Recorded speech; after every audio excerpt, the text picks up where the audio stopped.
तो अब जो सूत ने बताया कि मैंने जो है रश्मि को मुक्त कर दिया है, मुक्तेषु रश्मिषु, मैंने जब रश्मि को लगाम को मुक्त कर दिया है, तो ये जो घोड़े हैं अमी रथ्या, ये जो घोड़े हैं ये बहुत तेज क्या कर रहे हैं, धावंती मने दौड़ रहे हैं। कैसे दौड़ रहे हैं? मृग जवाक्षमया, मने मृग के वेग को सहन नहीं कर रहे हैं, मृग के वेग से भी तेज दौड़ रहे हैं। और अमी रथ्या कैसे थे? तो बताया था, निरायत पूर्वकाया, निष्कंप चामर शिखा, निवृतोर्ध्वकर्णा, और आत्मोद्धत ही अपि रजो भी, मने स्वयं के द्वारा उठाई गई जो धूल थी उसको भी अलंघनीय, उसको भी ये लंघन, उसका अतिक्रमण नहीं कर रहे हैं। उसके बाद में अब राजा कहता है, सत्यम अतीत्य हरितो हरिंश्च वर्तन्ते वाजिनः। तुमने सही कहा, सत्यम ने सही कहा। ये हरितः जो है द्वितीय बहुवचन है और हरिन भी द्वितीय बहुवचन है। हरित शब्द का अर्थ होता है सूर्य के घोड़े, और हरि शब्द का अर्थ है इंद्र के घोड़े। तो यहाँ बहुवचन है द्वितीय का, तो इंद्र के घोड़े, और हरितः मने आदित्य के घोड़े, मने सूर्य के घोड़ों को और इंद्र के घोड़ों को भी अतीत्य मने उनका भी क्या कर रहे हैं, अतिक्रमण कर रहे हैं। अतीत्य वर्तन्ते मने उनका भी क्या कर रहे हैं, हमारे घोड़े ये अतिक्रमण कर रहे हैं। उसके बाद में तथा ही फिर राजा बोलता है, यदा लोके सूक्ष्मं व्रजति सहसा तद्विपुलतां, यदधाविच्छिन्नं भवति कृतसन्धानमिव तत्, प्रकृत्या यद्वक्रं तदपि समरेखं नयनयोर्न मे दूरे किंचित क्षणमपि न पार्श्वे रथ जवात। रथ जवात मने रथ के वेग के कारण, रथ के वेग के कारण अब राजा को क्या प्रतीत हो रहा है, कैसा लग रहा है, वो अपने अनुभव को बता रहा है। यद आलोके सूक्ष्मम, आलोके में यहाँ लोकृत दर्शने धातु है तो देखना अर्थ में, तो यद आलोके मने जो देखने में, दर्शने, यद आलोके मने दर्शने, सूक्ष्मम जो देखने में बहुत छोटा है, और सहसा मने तुरंत वो क्या हो जा रहा है, तद विपुलताम ब्रजति, और वो बहुत स्थूल हो जा रहा है। यद अद्धा विच्छिन्नम, और जो अद्धा मने निश्चित रूप से, विच्छिन्न मने अलग अलग है, और वो तत् वस्तु मने वो वस्तु कैसी हो जा रही है, कृत संधानम इव, कृत संधानम इव मने ऐसा लग रहा है जैसे वो मिली हुई है, संयुक्त है। फिर बोल रहा है, यद प्रकृत्या वक्रम, प्रकृत्या मने स्वाभाविक रूप से, वक्रम मने जो टेढ़ा है, और तद वो वस्तु भी, नयनयो मेरी आंखों के सामने क्या हो रहा है, समरेखम मने समान रेखा की तरह दिखाई दे रहा है, एकदम समान दिखाई दे रहा है, मतलब टेढ़ा नहीं दिखाई दे रहा है। उसके बाद बोल रहा है, न में किंचित दूरे क्षणम अपि, मतलब एक क्षण भी मुझसे कुछ दूर नहीं है। मैं दूरे मने मुझसे दूर, किंचित मने कोई भी वस्तु नहीं है क्षण मात्र के लिए भी, और क्षणम अपि न पार्श्वे, और एक क्षण के लिए भी मेरे पास कोई भी वस्तु नहीं है। मतलब न मेरे पास कुछ है, न मेरे से कुछ दूर है, न मुझसे कुछ पास है, न मुझसे कुछ दूर है। क्यों हो रहा है? क्योंकि रथ का वेग है। जो भाई उस रथ बहुत तेज से चल रहा है, तो जो उसके पास में होगा वो पीछे छूट जाएगा, और जो बहुत आगे होगा वो उसके पास आ जाएगा। और जो दिखने में बहुत छोटा है, दूर से जब देख रहा है तो छोटा दिख रहा है, और जब पास में आ जा रहा है तो बड़ा हो जा रहा है। और जो स्वाभाविक रूप से क्या है, अलग अलग है, लेकिन जब बहुत तेज से रथ निकल रहा है तो ऐसा लग रहा है कि ये सब मिला हुआ है। और जो स्वाभाविक रूप से टेढ़ा है वो भी लग रहा है कि एकदम सीधा है। तो जब तेज चल रहा है रथ, तभी ये सब उसको अनुभव हो रहा है।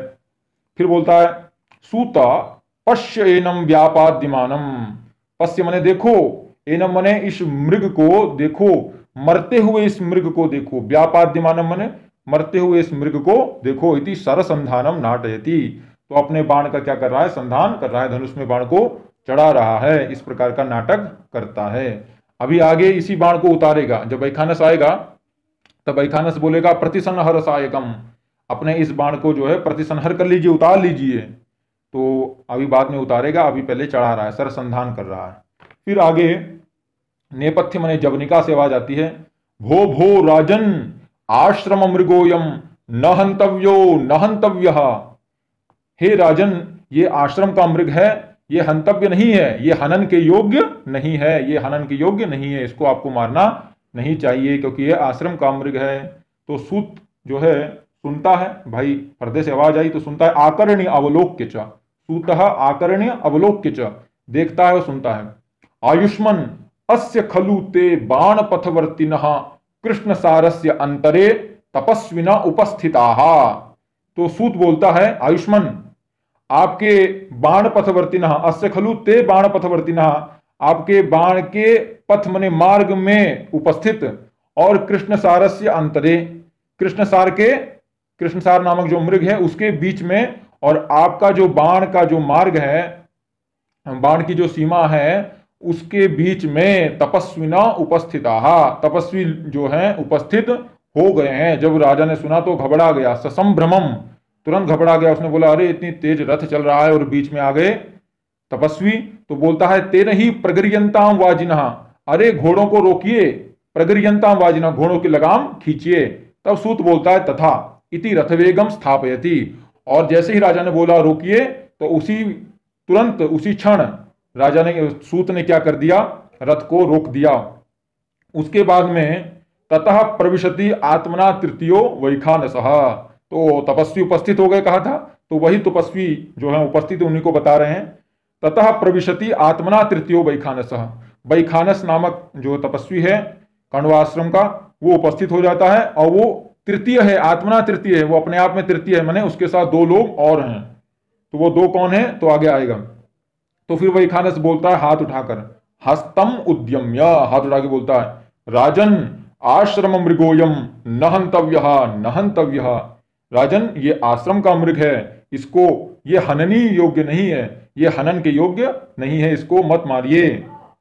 फिर वो वैखानस एक मालिनी छंद में एक श्लोक आता है, न खलु बाणा सन्निपात्यो यमस्मिन् मृदुनि मृग शरीरे पुष्पराशा विवाग्निः क्वबत हरिणकानां जीवितं चातिलोलं क्वच निशित निपाता वज्रसारा शरास्ते।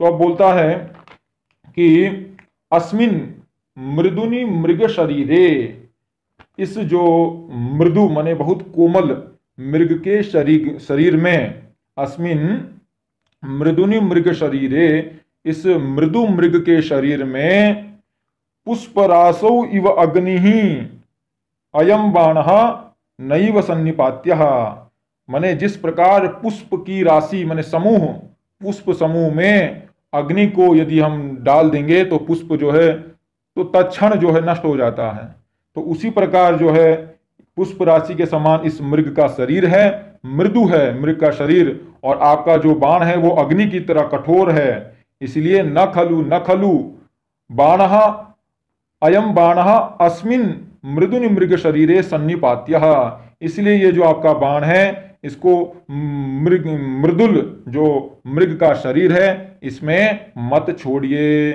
न खलु सन्निपात्यः, क्योंकि पुष्प रासो इव अग्नि तव बाण, आपका जो बाण है ये पुष्प राशि में अग्नि के समान है। और फिर कहता है इन दोनों में कोई समानता भी नहीं है आपके बाण में और मृग के जो शरीर है उस मृग के शरीर में और आपके बाण में कोई समानता नहीं है। क्वा बत मने बत ये खेद प्रकट करता है, एक अव्यय है, तो क्व बत हरिण का नाम जीवितम चातिलोलम और क्वच निशित निपाता वज्रसारा सरास्ते। क्व मने कहा, अतिलोलम जीवितम हरिण का नाम, हरिण का नाम मने हरिणों का, ये जो मृग हैं इन मृगों का अतिलोलम अति चंचल युक्त जो जीवितम मने जीवन है, और कहा क्वच निशित निपाता वज्रसारा सरास्ते, और कहा आपके बाण कैसे हैं, निशित निपाता तीक्ष्ण प्रहार वाले हैं, और कैसे हैं वज्रसारा वज्र के समान कठोर हैं। तो इन दोनों में कोई तुल्यता भी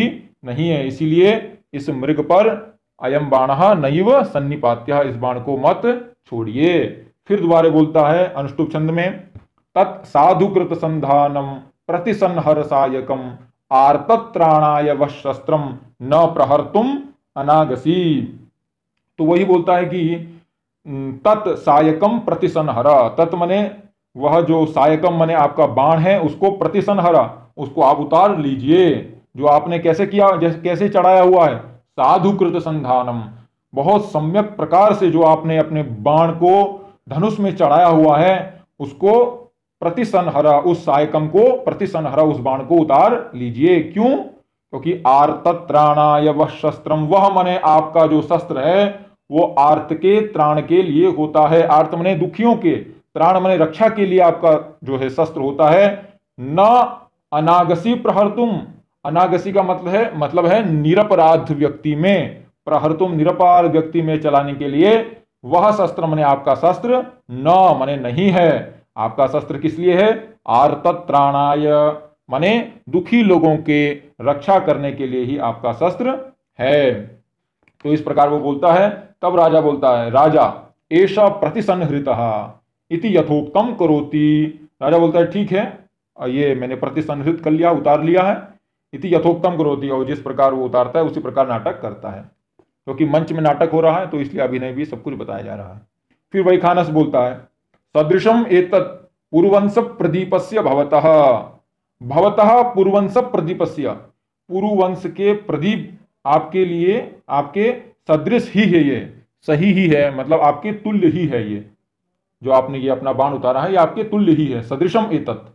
फिर बोलता है वैखानस, जन्मयस्य पुरोर्वंशे युक्त रूपम इदम तव पुत्रमेवं गुणोपेतम चक्रवर्तीनम आपनुहि। अब आशीर्वाद दे देता है चक्रवर्ती पुत्र का प्राप्त करने का। बोलता है जन्मयस्य पुरोह वंशे, जिसका जन्म पुरुवंश में हुआ है, ऐसे युक्त रूपम इदम तव, ये जो आपका इदम युक्त रूपम, जो आपका ये जो रूप है ये युक्त ही है, सही ही है। और पुत्रम एवं गुणोपेतम, इसी प्रकार गुणों से युक्त, एवं गुणोपेतम, इस प्रकार के गुणों से उपेत माने युक्त, पुत्रम पुत्र को, और वो पुत्र कैसा? चक्रवर्तीनम, चक्रवर्ती पुत्र को प्राप्त करो। आपनुहि, आपनुहि माने प्राप्त करो, इस प्रकार आशीर्वाद दे देता है। फिर इतरऊ, क्योंकि पहले कहा था आत्मना तृतीयो वैखानस, वैखानस के साथ दो और थे, तो वही इतरऊ से यहां दो हैं। तो वो दोनों बाहु उद्यम्य, दोनों हाथों को उठा करके बोलते हैं सर्वथा चक्रवर्तीनम पुत्रम आपनुहि, बोलते हैं निश्चित ही, निश्चित रूप से चक्रवर्ती पुत्र को प्राप्त करें, आप निश्चित रूप से चक्रवर्ती पुत्र को प्राप्त करें। राजा सब प्रणामम, प्रणाम करते हुए बोलता है प्रतिगृहीतम, मैंने स्वीकार किया। फिर वैखानस कहता है राजन समित आहरणाय प्रस्थिता वयम, हम लोग समित मने समिधा हवन के लिए जो लकड़ी है उसके आहरण के लिए, उसको लेने के लिए प्रस्थिता हम जा रहे हैं। ऐसा खलु कण्वस्य कुलपते रनुमालिनी तीरम आश्रमो दृश्यते नचेत अन्य कार्यातिपातः प्रविश्य प्रतिगृह्यताम आतिथेयः सत्कारः। तो बोलता है ये ऐसा खलु कण्वस्य कुलपते है अनुमालिनी तीरम आश्रमो दृश्यते, ये जो है कण्वस्य कुलपते है, कण्वस्य कुलपति जो कण्व है इनका अनुमालिनी तीर में, अनुमालिनी के तट पे, अनुमालिनी नदी के तट पर ये आश्रम जो दिख रहा है ये है न चेत अन्य कार्यातिपातः, यदि आपको कोई अन्य अवश्य कार्य नहीं है तो प्रविश्य मने प्रवेश करके प्रतिगृह्यताम आतिथेय सत्कार, आतिथेय सत्कार को प्रतिगृहित करिए, स्वीकार करिए। अपिच, फिर बोलता है वैखानस राजा को रम्यास्तपोधनानां प्रतिहत विघ्नाः क्रियाः समवलोक्य ज्ञास्यसि कियद्भुजो में रक्षति मौर्वी किणांक इति। तो बोलता है कि आप जब जाओगे आश्रम में तो आपको पता चलेगा कि आपके भुजाओं में कितना दम है, कि आपकी भुजाओं में कितना दम है, कि जो आश्रम की जो क्रियाएं हैं उनमें कोई भी विघ्न नहीं हो रहा है। रमणीय क्रियाओं को देख करके आपको पता चलेगा कि आपकी जो भुजाएं हैं वो किस प्रकार आश्रम की रक्षा कर रही हैं। तो इसी को बता रहे हैं रम्यास्तपोधनानाम प्रतिहत विघ्नाः क्रियाः समवलोक्य, समवलोक्य माने देख करके, किसको देख करके? तो क्रियाः, और वो क्रिया कैसी हैं? प्रतिहत विघ्नाः और रम्याः, रम्याः माने रमणीय हैं और उन क्रियाओं में कोई भी विघ्न नहीं है। क्रिया माने यज्ञ आदि की जो क्रिया है उसमें कोई भी विघ्न नहीं है। प्रतिहत विघ्नाः क्रियाः, और वो क्रियाएं किसकी हैं? तो तपोधनानाम, तपोधन माने तप ही धन है जिनका, ऐसे जो ऋषि, उन ऋषियों की रमणीय विघ्न से रहित क्रिया को देख करके ज्ञास्यसि, आपको पता चल जाएगा कि मैं भुजो कियत रक्षति, कि आपकी भुजाएं कितनी रक्षा कर रहे हैं और आपकी भुजाएं कैसी हैं? मौरवी क्रांक, मौरवी बोलते हैं जो धनुष की डोरी होती है उसको बोलते हैं मौरवी। उस मौरवी को चला चला करके किण मने आघात हो गया है, घाव हो गया है जिसके भुजा में, और वही जो आघात है वो अंक, अंक मने आभूषण बन गया है। तो मने धनुष की डोरी के आघात रूपी आभूषण से युक्त जो आपकी भुजाएं हैं वो कितनी रक्षा कर रही हैं ये आपको पता चल जाएगा। फिर राजा बोलता है अपि सन्निहितोत्र कुलपति ही, कुलपति ही अपि अत्र सन्निहितः, क्या कुलपति भी यहाँ सन्निहित हैं, विद्यमान हैं? तो वैखानस कहता है इदानीम एव दुहितरम शकुंतलाम अतिथि सत्काराय नियुज्य दैवम अस्याः प्रतिकूलम शमयितुम सोमतीर्थम गतः। वैखानस कहता है कि अभी अभी जो है शकुंतलाम, दुहितरम शकुंतलाम, अपनी पुत्री शकुंतला को अतिथि सत्काराय नियुज्य, अतिथि सत्कार के लिए नियुक्त करके, अस्याह मने इस शकुंतला का, प्रतिकूलम दैवम, जो इसका प्रतिकूल जो दैवम मने भाग्यम, भाग्य जो है उसको समयितुम, उसको नष्ट करने के लिए सोम तीर्थम गतः, सोम तीर्थ को गए हैं महर्षि कण्व। फिर राजा बोलता है भवतु, ठीक है, ताम एव द्रक्ष्यामि सा खलु वितत भक्ति माम महर्षे कथयिष्यति। तो राजा बोलता है ताम एव द्रक्ष्यामि, ठीक है उसी को मैं देखूंगा, सा खलु, और वह विदित भक्ति माम महर्षे कथयिष्यति, मेरी भक्ति को जान करके महर्षि को मेरे बारे में कथयिष्यति, कह देगी। फिर वैखानस, वैखानस कहता है अपने जो राजा और उन सबसे कहता है साधयामस तावत, तो हमारी जो ये हवन सामग्री और लकड़ी लेने की जो क्रिया है उसको हम साधयामा मने उसको सिद्ध करें, निष्पन्न करें। इति सशिष्यो निष्क्रांता, और वो मंच से निकल जाते हैं। फिर राजा जो है अपने सूत को बोलता है सूत नोदयास्वान पुण्याश्रम दर्शनेन तावत आत्मानं पुनीमहे, बोलता है कि पुण्य आश्रम के दर्शन से आत्मा को हम क्या करें, पवित्र करें, आत्मानं पुनीमहे, इसलिए अश्वान नोदय, अश्वों को नोदित करो, धक्का दो उनको, हांको, अश्वों को हांको ताकि वो चलें, और वो जब चलेंगे तो हम भी क्या करेंगे, आश्रम पहुंचेंगे और पुण्याश्रम के दर्शन से आत्मा को पुनीमहे, पवित्र करेंगे। फिर आगे बोलता है सूत बोलता है सूतः यत आज्ञापयति आयुष्मन इति भूयो रथवेगम रूपयति। सूत कहता है जैसा आप आज्ञा देते हैं और फिर उसी प्रकार से भूयो रथवेगम रूपयति, रथ के वेग को बढ़ाने का नाटक करता है। फिर राजा कहता है समन्तात अवलोक्य, राजा समन्तात मैंने चारों तरफ देख के बोलता है सूत अकथितोपि ज्ञायते एव अयम आभोगस तपोवनस्य इति। अकथितोपि मने बिना किसी के द्वारा कहे गए, बिना बताए ही, ज्ञायते मने पता चल रहा है, अयम आभोगा तपोवनस्य, ये जो आभोग है, ये जो परिपूर्णता है, ये जो सीमा है, ये किसकी है, तपोवन की ही है। क्योंकि यहां क्या क्या दिख रहा है, आभोगा कैसा है, तो आगे दो श्लोकों में बताएगा राजा।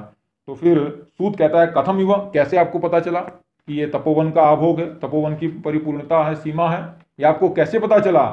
तो तब राजा बोलता है किम न पश्यति भवान इह ही, क्या तुम नहीं देख रहे हो? फिर शार्दूल विक्रीड़तम में श्लोक बोलता है राजा नीवाराः सुख गर्भकोटर मुख भ्रष्टास्तरूणाम अधः प्रस्निग्धा क्वचिदिंगुदी फलभिधा सूच्यंत एवोपलाः विश्वासोपगमात् अभिन्नगतयः शब्दं सहन्ते मृगास् तोयाधार पथाश्च वल्कल शिखा निश्यंदरेखांकिताः। अब राजा बोलता है कि तरुणाम अधः, तरु माने बोलते हैं वृक्ष, और वृक्षों के नीचे नीवाराः, नीवार बोलते हैं मुनि धान्यों के जो कण हैं, मुनियों का जो धान्य उसके जो कण हैं वो वृक्ष के नीचे पड़े हुए हैं। और वृक्ष के नीचे पड़े हुए हैं तो ये अपने आप तो पड़े नहीं हैं, कैसे पड़े हैं? तो बोलते हैं कि जो तरु माने जो वृक्ष हैं उन वृक्षों में कोटर बना हुआ है। कोटर बोलते हैं घोंसला को, जो चिड़िया और पक्षी बनाते हैं, तो वो घोंसले जो बने हुए हैं उन घोंसलों के गर्भ में बीच में सुक मने तोता बैठा हुआ है। तो उस तोते के मुंह से भ्रष्ट मने गिरे हुए ये क्या है, मुनि धान्य कण हैं। और फिर आगे बताएगा पहले इसको अच्छे समझ लेते हैं।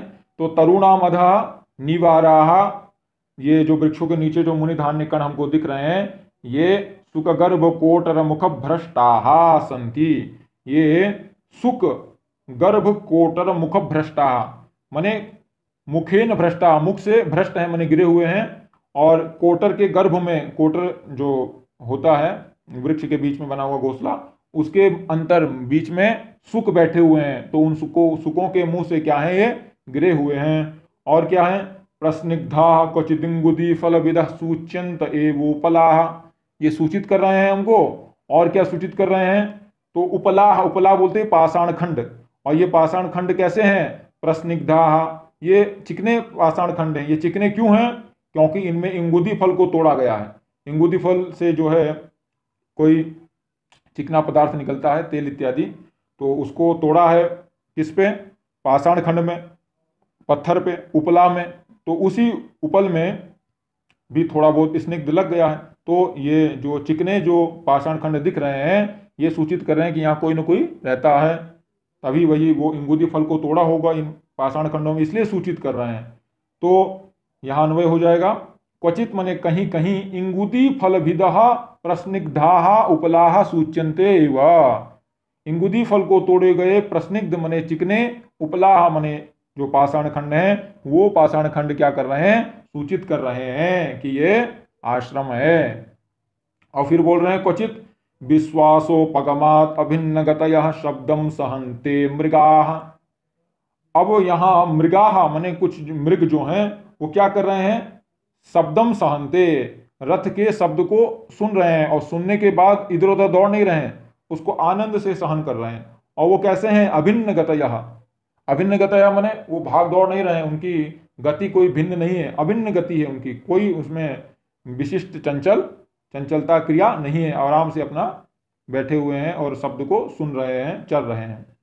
और विश्वासोपगमात, ये वो क्यों ऐसा कर रहे हैं, क्योंकि उनको विश्वास है, विश्वास का उपगम है, उपगमात विश्वास के उपगम के कारण, माने उनको विश्वास हो गया है कि हमें यहाँ पर कोई भी मारेगा नहीं, यहाँ कोई हमें बाण नहीं चलाएगा, ये आश्रम है, आश्रम का ये स्थान है, इसलिए उनको क्या हो गया है, विश्वास हो गया है। और इसी विश्वास के कारण वो रथ के शब्द को सुन रहे हैं और कहीं इधर उधर दौड़ भी नहीं रहे हैं। और क्या है, तो फिर बोलता है, तोयाधार पथाश्च वलकल शिखा निस्यंद रेखांकिता।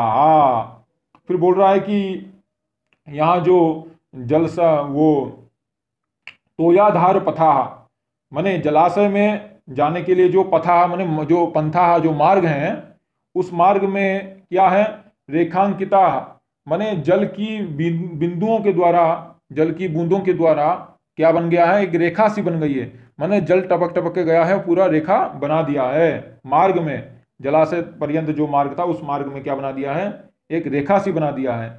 तो वो कैसे बनी है, तो वलकल शिखा निस्यंद रेखांकिता। वलकल का मतलब होता है जो मुनि वगैरह जो वृक्ष की खाल से वस्त्र बनता था, उसी को वृक्ष की खाल को ही वस्त्र रूप से वो पहनते थे। तो वलकल का जो अग्रभाग, शिखा जो अग्रभाग था, उसके द्वारा निस्यंद माने टपक गया, नीचे निस्यंदित हुआ है, टपका है जो जल, और उस जल के द्वारा क्या हो गया है, रेखांकिता, रेखा जो है एक अंकित सी हो गई है, रेखा उसमें पड़ गई है मार्ग में। तो ये मार्ग भी क्या है, हमको सूचित कर रहा है कि यहाँ कोई ना कोई रहता होगा, मतलब ये मुनियों का आश्रम है। और अपिच और कुछ भी बताना चाह रहा है। फिर मंदाक्रांता छंद में फिर एक श्लोक के द्वारा बताता है कि आश्रम ही है, क्यों, क्योंकि कुल्यांभो भी पावन चपलई शाखिनो धौत मूला भिन्नो राग किसलय रुचाम आज्य धूमोद्गमेन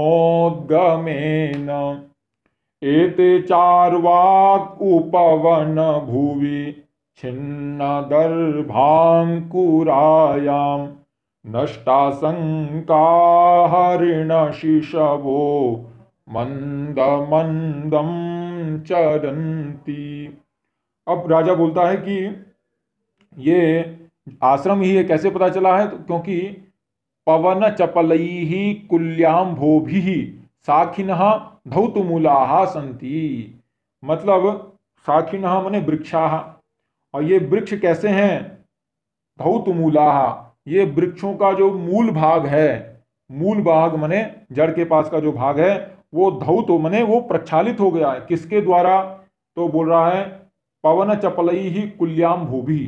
कुल्या बोलते हैं जो वृक्षों में सींचने के लिए एक नाली सी बनाई जाती है, नहर सी बनाई जाती है, जिससे एक जगह पानी डालने से उस वो पानी सभी वृक्षों के मूल भाग में चला जाता है।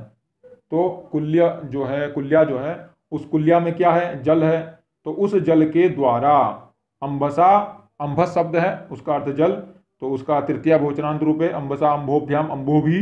तो कुल्याम भोभी पवन चपलई, चपल जो पवन मने वायु, चंचल वायु के द्वारा जो कुल्या मने उसमें नाली में नहर में जो जल था, तो वो जब हवा चली तो वो जल जो है उड़ा, जो उड़ा तो उससे क्या हो गया?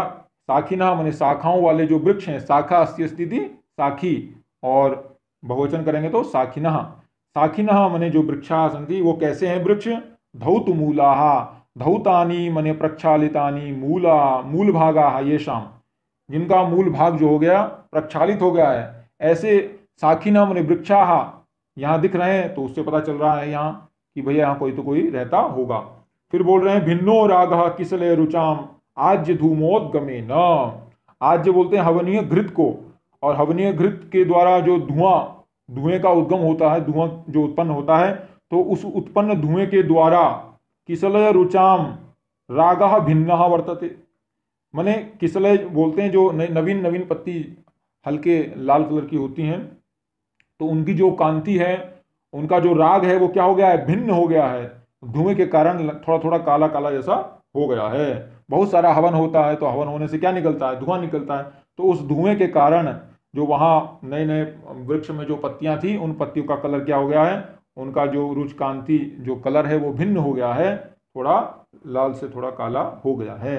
और फिर बोलते हैं एते चारवाक उपवन भुवि छिन्न दर्भांकुरायाम नष्टाशंका हरिण शिशवो मंद मंदम चरंती। और ये एते च अर्वाक, अर्वाक मने समीप में ही, नष्टाशंका हरिण शिशव मने जिनकी शंकाएं नष्ट हो गई है कि हमको कोई मारेगा, मने निर्भीक हैं ऐसे जो हरिण शिशवा मने मृग के शिशु मने बच्चे। तो मृग के जो शिशु हैं, ये शिशु कैसे हैं? नष्टाशंका निर्भीक हैं। और ये कहाँ हैं? मंद मंदम चरंती, माने मंद मंद ये क्या कर रहे हैं? भ्रमण कर रहे हैं। तो कहाँ भ्रमण कर रहे हैं? कहाँ चल रहे हैं? उपवन भूवि। उपवन भूवि माने उद्यान की भूमि में। और ये उद्यान की भूमि कैसी है?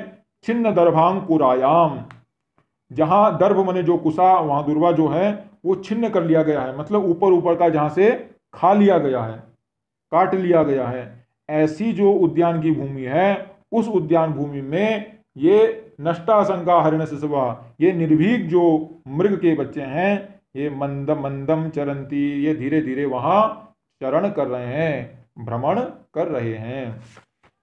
उसके बाद में सूत कहता है सूतः सर्वम उपपन्नम, ये जो आपने कहा ये सब सही ही है, ठीक ही है।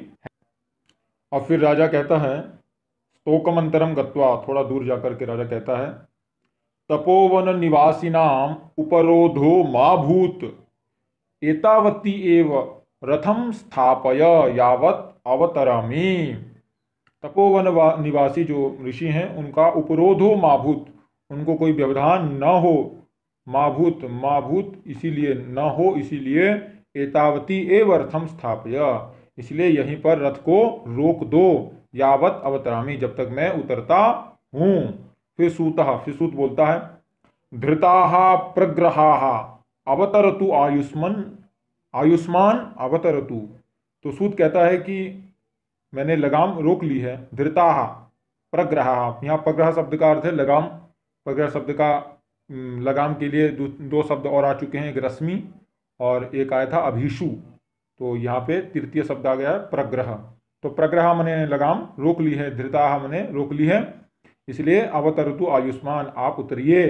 फिर राजा कहता है अवतीर्य, राजा उतर करके कहता है सूत विनीत वेशेण प्रवेशतव्यानि तपोवनानि नाम इदम तावत गृह्यताम इति सूतस्य आभरणानि धनुश्च उपनीय अर्पयति।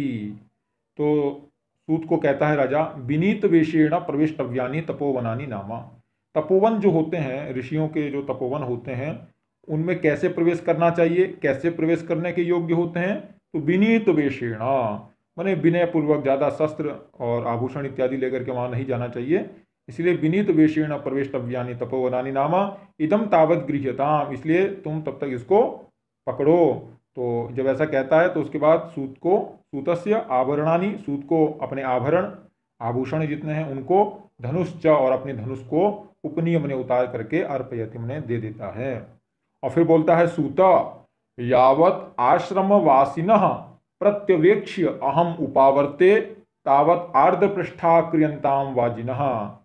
बोलता है सूत, यावत जब तक, आश्रमवासिनः प्रत्यवेक्ष्य अहम उपावर्ते, आश्रमवासिनः माने आश्रम में निवास करने वाले जो ऋषि हैं उनको, प्रत्यवेक्ष माने देख करके, जब तक मैं उनको देख करके, अहम उपावर्ते मैं जब तक आऊंगा, तावत तब तक, आर्द्रपृष्ठा क्रियंताम वाजिनः, वाजिनः माने जो घोड़े हैं हमारे, अश्व जो हैं, इनको क्या करो, आर्द्रपृष्ठा क्रियंताम माने इनका पृष्ठ भाग जो है आर्द्र कर दो, गीला कर दो, माने इनको स्नान करा दो।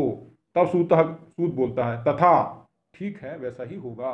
इति निष्क्रांत, सूत जो है मंच से निकल जाता है। उसके बाद मंच में राजा है। परिक्रम्य अवलोक्य च, राजा थोड़ा परिक्रमण करता है, थोड़ा चलता है और थोड़ा देखता है। उसके बाद में बोलता है, इदम आश्रम द्वारम, ये जो है आश्रम का द्वार है।